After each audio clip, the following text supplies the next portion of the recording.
Hello everyone, ockpii here, and I'm back from my almost 2-week-long absence. For those of you who don't know, I had 2 finals last week, and that's why I kind of left you here abandoned. But I am back, and as you can see, the channel has gotten quite a huge graphic overhaul, so I hope you guys enjoy that. That took a long time to make. And today, I have a brand new Starbound video for you guys. On this video, I'll be talking about some Twitter information snippets, I'll be talking about soundtrack, which has kind of been leaked, and I'll be talking about 2 very interesting and weird screenshots. Let's do this. Enjoy! Okay, so first of all, I'm going to talk about these 2 tweets that Ty posted on Twitter, obviously. And first of all, I'm going to read it for you. Yay! Generic particle system is a go, and that's this screenshot right here, which you might not exactly know what it means, but basically it's coding for a particle system that's related to torches. So maybe when you wave a torch around, if you can't actually wave a torch around, then maybe it leaves a bunch of particles and shines, and when you stick it to the ground or something, maybe it also leaves a few particles. It would actually be pretty cool if there was a proper animation of you placing a torch down, and also an animation for you pulling it out and removing it. It would also be quite nice if when you walked by a torch, the flame actually went whoosh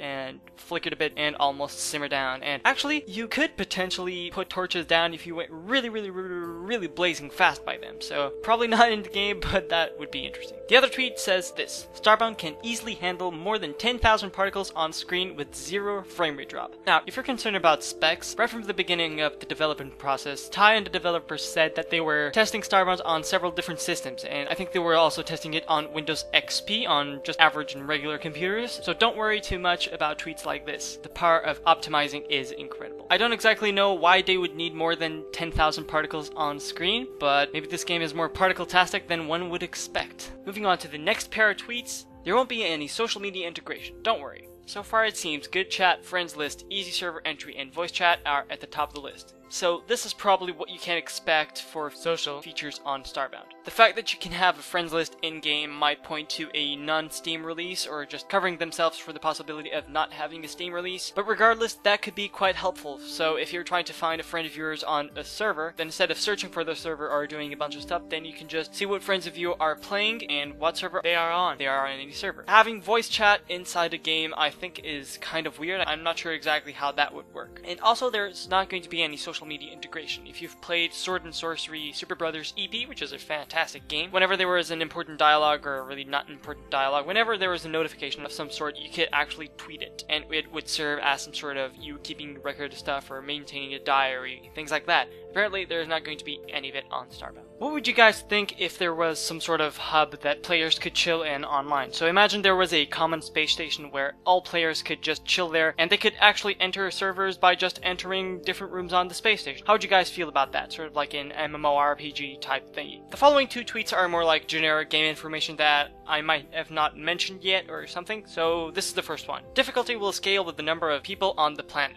So essentially, it's kind of like Zombie Fortress on King Arthur's Gold on multiplayer. If you haven't, go check out my series with Rory and Finbar on that. It's quite hilarious. But basically, here's how it works on King Arthur's Gold. The more players on a server, the more zombies and the more harder zombies spawn at night. So basically, that's how it works. And this might be pertaining to the spawn rate, or it could actually be of the difficulty level. So imagine you're playing co-op and an NPC asks you for a side quest. Maybe it will send you to a higher difficulty level, depending on how many people you have with you. For my final tweet today, and this is a March tweet, so I'm just making sure that I cover everything. Kieran spent this week rewriting the code. It was good. Now it's amazing. So smooth. And we're testing it between the US and the UK, so we might not have the incredible lag problem that we sometimes have on Terraria. Hopefully not, and this is sounding good. Maybe we could even get like Australia and Europe together playing Starbound. Starbound, uniting the world through amazing netcode. Next up, what I have here with me is just a screenshot. Someone asked on Twitter just how robust the stairs in Starbound were, and he posted this screenshot. As you can see, it's quite a weird screenshot. First of all, let me just point out that we have a different type of background foliage. We just have some sort of grass, which indicates this is a plain type segment. And on the background, we have some new purple mountains, different clouds, and different sky color. Grass is entirely blue, and there are no more ores besides stone. So here we have a bunch of wooden stairs. As you can see, you can have them zigzag around, so you don't need to stick to just a direction of stairs. So you could potentially have a large house where the stairs would only be like on one side of it, and they would just go left, right, left, right, left, right, until they were at the top. I'm assuming these work like Terraria platforms, where you can just press down at any point to drop from them. And as you can see from this image, all the material integration and meshing together is phenomenal.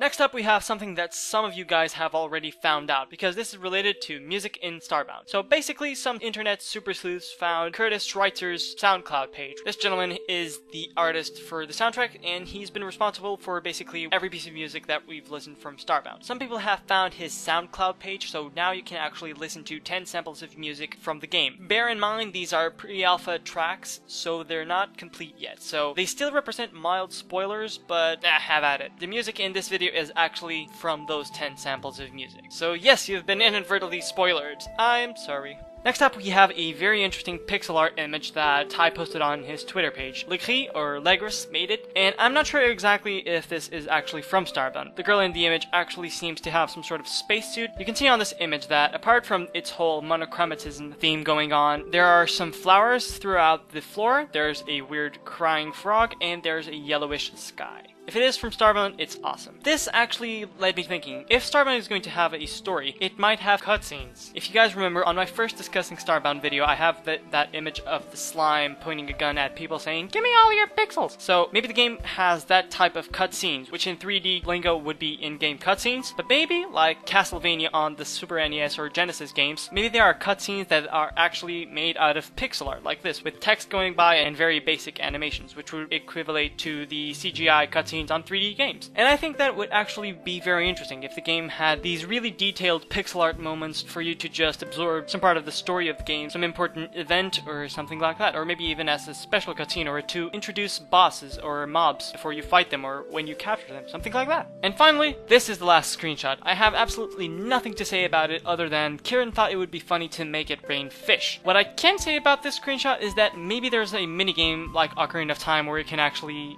fish and try to get a high score on the weight of the fish, and you can get like money or points, or it could be a whole online minigame with a leaderboard or ladderboard. It would be quite interesting. This was on a thread where Ty was asking if people would think it would be a good idea for people to, this early on, support the project. So yes, all the links of everything that I've been talking about will be on the description as per usual. And that brings us to the end of the video. I hope you guys have enjoyed it. It certainly feels good to make a video after such a long time of not making them. And hopefully you guys like the brand new artwork that I've done for the channel. It took quite a bit of effort, but I think it turned out really well. There's new outro screens, new intro screens, there's a whole new background on the channel, and I'm on the process of creating new thumbnails for the videos themselves. Also, there might be more detailed intro screens on the future, but probably not now because I still have to regain my normal levels of sanity. I've been messing with Paint to Sai for way too long, and I need a break from it. Furthermore, if you go onto my new channel design, I dare you to click on my face up top and see what happens. I dare you. With that, guys,